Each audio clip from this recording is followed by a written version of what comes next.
Sahabat yang dikasihi oleh Tuhan Yesus Kristus, mari kita berdoa. Kami mempersiapkan diri mendengar kebenaran sabda-Mu, nyatakanlah kebenaran firman-Mu kepada kami. Kami mohon dalam nama Bapa, Putra, dan Roh Kudus. Amin. Sabda Tuhan terambil dari Mazmur 67 ayat yang kedua dan ketiga. Kiranya Allah mengasihani kita dan memberkati kita.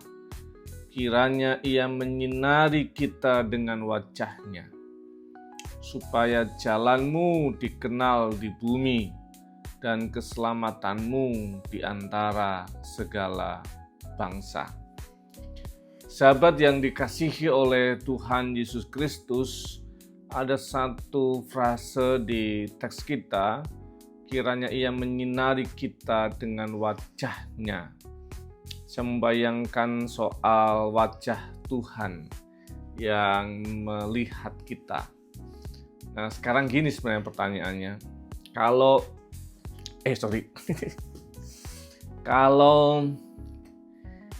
wajah Tuhan melihat hidup kita, kira-kira wajah Tuhan gimana ya gitu? Apakah wajahnya gini? Atau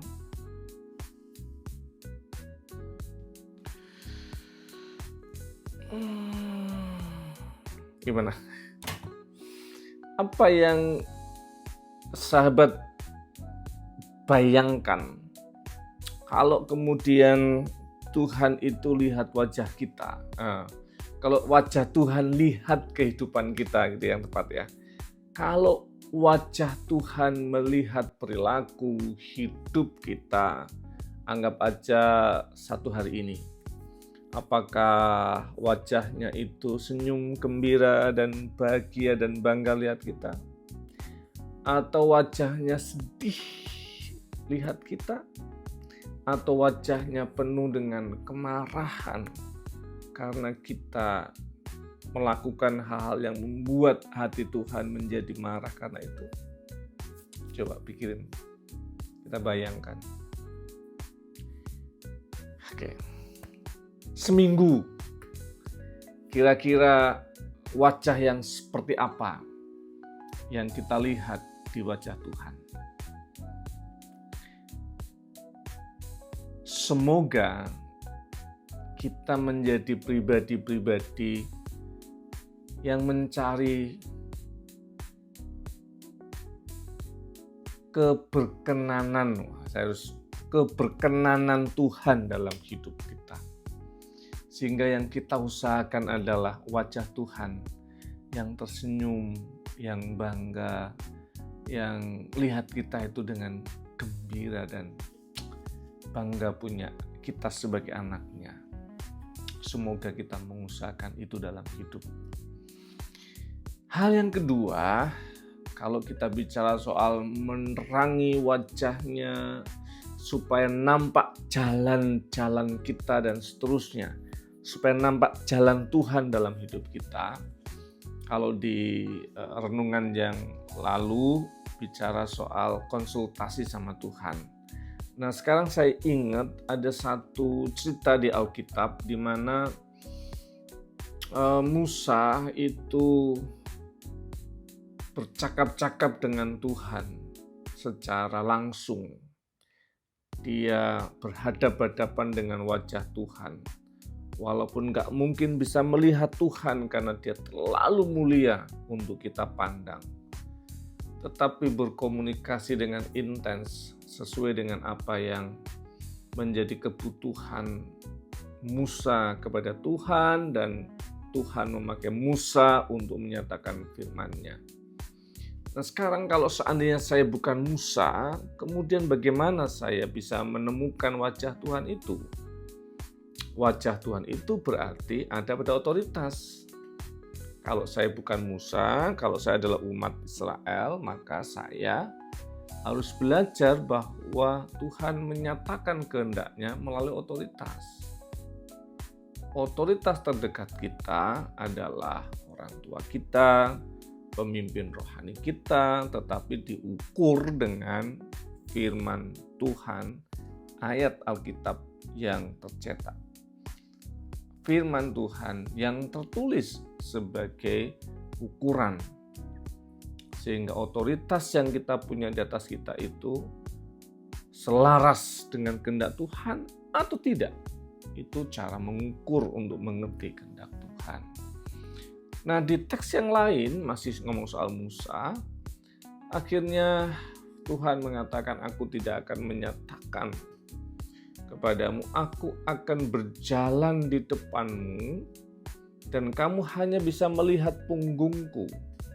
Kamu tidak bisa lihat wajahku, tetapi aku berada di depanmu dan engkau hanya melihat punggungku. Kita berjalan yang sudah dilalui Tuhan. Kita berjalan di area yang sudah dilewati oleh Tuhan. Maka bagian ini yang saya usulkan untuk kita hayati begini. Apa yang kita jalani hari-hari ini, apapun yang kita rasakan, apapun yang kita alami, percayalah bahwa ini sudah dilalui oleh Tuhan. Maka Tuhan tahu apa yang sedang kita alami. Dia tahu apa yang sedang kita jalani. Dia tahu persis. Karena Tuhan sudah melewati itu untuk kita.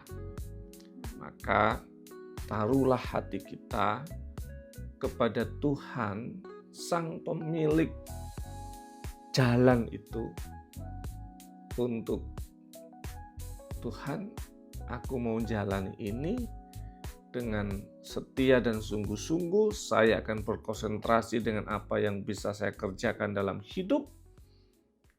Aku percaya Engkau yang sudah melewati jalan ini akan menemaniku, menolongku, dan menyertaiku. Sehingga jelas kehendaknya untuk kita. Tuhan memberkati. Kami bersyukur kepadamu Tuhan untuk apa yang boleh kami hayati dalam kebenaran firman-Mu ini. Kami membayangkan wajah-Mu yang terus memandang kami. Dan kami akan menjalani hari-hari kami dalam berbagai pilihan-pilihan hidup, perilaku-perilaku hidup yang kami coba mengimajinasikan Engkau akan tersenyum melihat apa yang kami lakukan. Kami mohon kemurahan dan kasih-Mu supaya kami juga boleh menghayati Engkau menunjukkan wajah-Mu kepada kami, kepada Musa. Namun kalau kami bukanlah Musa, kami akan belajar untuk mentaati otoritas dalam hidup kami. Dan firman-Mu yang tertulis menjadi pegangan dan ukuran kami menghayatinya. Demikian pula kami belajar. Engkau berjalan di depan kami. Kami hanya bisa melihat punggung dan jejak-Mu. Tapi setiap jalan hidup kami, Engkau sudah pernah melewatinya. Maka Engkau menemani kami melewati semuanya ini. Terima kasih Tuhan Yesus. Amin. Kasih, karunia, dan damai sejahtera dari Allah Bapa kita dan dari Tuhan Yesus Kristus, penyertaan dan pertolongan Roh Kudus menyertai hidupmu. Dalam nama Bapa, Putra, dan Roh Kudus. Amin.